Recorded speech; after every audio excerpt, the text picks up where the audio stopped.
But before I go on, let me talk about the materials I'm using. So this is Archer's watercolor paper, cold press, 140 pounds, and the size is about 10 by 14 inches. And I'm using the blocks.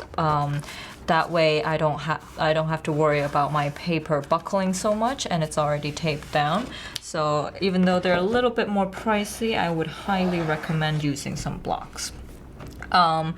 If you don't know already, blocks are watercolor paper that are already pre-soaked and pre-stretched, and at the sides they glue them down while they were in the factory, so when you use a lot of water on your paintings, the paper won't buckle and wobble and become uneven quite so much. So this is my initial sketch, and as this of these lilies, and it's a very, very simple sketch, just basically the outlines of the petals, and this is the photo reference that I'll be using today. I really love this beautiful colors in these flowers, and I like how simple the background is, and I'm gonna later on talk about what decisions I'm gonna use.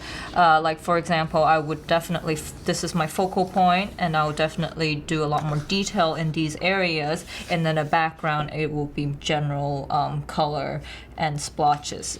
So you will focus your attention more here, and it will make the painting look a little bit better.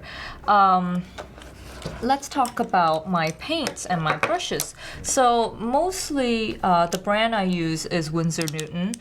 Sometimes I'll use a little bit of Sennelier. But generally Winsor Newton paints, and you can see my palette is here. It's just a standard palette. I think it's a Korean brand, Mijilo.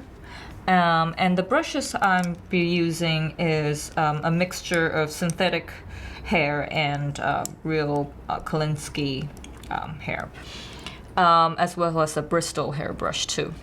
So this big one here is a synthetic hairbrush, relatively affordable. It's a size 16, round Princeton Art and Brush Company. I guess the code is 4050R, just a round brush. And then I have this brush, it's a medium size. This is a real pure Kolinsky hairbrush, a little bit pricier, size 7. The brand is Recap. Actually, don't really know where I bought this, unfortunately. And I have another one, a size 6, Escoda, Reserva Kolinsky hairbrush. And then a smaller size Raphael, that's a synthetic hair. And lastly, an Escoda hairbrush with bristles. That's an angular brush here, and it's a size 10. I really enjoy this brush for scrubbing and lifting and erasing any mistakes I may have in my painting.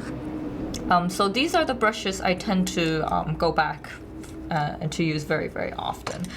Try to always have a decent group of brushes in hand, because I always switch back and forth. Sometimes I'll load up like 2 or 3 and be using them simultaneously, switching back and forth, so in optimizing my time here.